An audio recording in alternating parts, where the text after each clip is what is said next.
IT industry में enter करने के लिए शायद आप कोई ना कोई कोर्स परचेज करने जाओगे, या तो वीडियो रिकॉर्डेड लेक्चर लेने जाओगे, या कोई इंस्टीट्यूट ज्वाइन करोगे। अल्टीमेटली क्या होता है, आपने जो भी स्किल चूज़ की है, फर्स्ट ऑफ ऑल शायद आप एक डिलेमा में रहोगे कि क्या ये सही भी है या नहीं, बट कुछ ना कुछ सीनियर्स या आपके कुछ रिलेटिव की इन्फॉर्मेशन से के बेसिस पे या कुछ रिसर्च के बेसिस पे आप कुछ स्किल सेलेक्ट कर लोगे, but still you are unsure कि क्या मेरा इसमें करियर बनेगा भी या नहीं। अब आप एक कोई बैच ज्वाइन करते हो जिसमें 15 या 20 स्टूडेंट एक ही स्किल को पढ़ रहे होते हैं और एक इंस्ट्रक्टर आपको इंस्ट्रक्ट कर रहे होते हैं। आफ्टर 2-3 मंथ्स या डाउन द लाइन 6-8 मंथ्स, जो भी आपका कोर्स ड्यूरेशन है, उसके बाद जब आप इंटरव्यू में बैठते हो या बहुत से स्टूडेंट जब बैठते हैं तो उनके इंटरव्यू क्रैक नहीं हो पाते। रीज़न बीइंग, मेन प्रैक्टिस तो आपके इंस्ट्रक्टर की हो रही है, आप तो सिर्फ सुन रहे हो।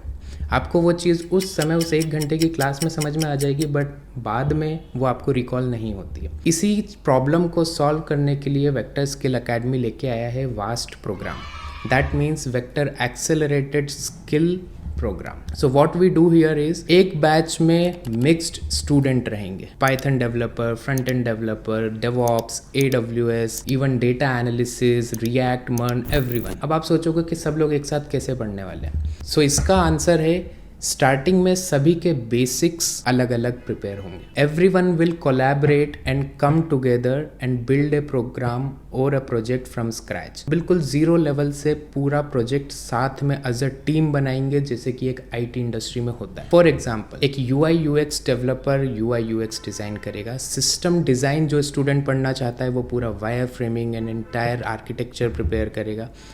फ्रंट एंड डेवलपर्स उसका UI बनाएंगे, बैक एंड सीखने वाले उसके लिए APIs बनाएंगे, डेवऑप्स वाले उसके लिए पाइपलाइन सेट करके उसका डिप्लॉयमेंट करेंगे, AWS क्लाउड सीखने वाले स्टूडेंट्स क्लाउड की सर्विसेज पे उसको होस्ट करेंगे, फॉर एग्जांपल EC2 या S3 या डेटाबेस। सिमिलरली डेटा एनालिस्ट जो रहेंगे वो उसी डेटा को एनालाइज करके आगे के बिजनेस डिसीजन मेकिंग में हेल्प करेंगे। कोलैबोरेटिवली आपको हर एक टॉपिक जो आपको सीखना है वो एज ए टास्क आपको इम्प्लीमेंट करना रहेगा, and that's how you will get an actual exposure कि काम आईटी इंडस्ट्री में कैसे होता है। तो आपसे इंटरव्यू में जब इस तरह के क्वेश्चंस पूछे जाते हैं कि आपने ये चीज़ कहाँ सीखी है, इसको इम्प्लीमेंट करते टाइम क्या प्रॉब्लम्स आपने फेस किए, तो आपके पास उस टाइप के क्वेश्चंस के भी आंसर्स रहेंगे, सिर्फ रटे रटाए आंसर्स आपको नहीं बोलना रहेगा। So if you are also planning to buy any course or join an institute, just look out क्या ये मेरे लिए सही है या गलत।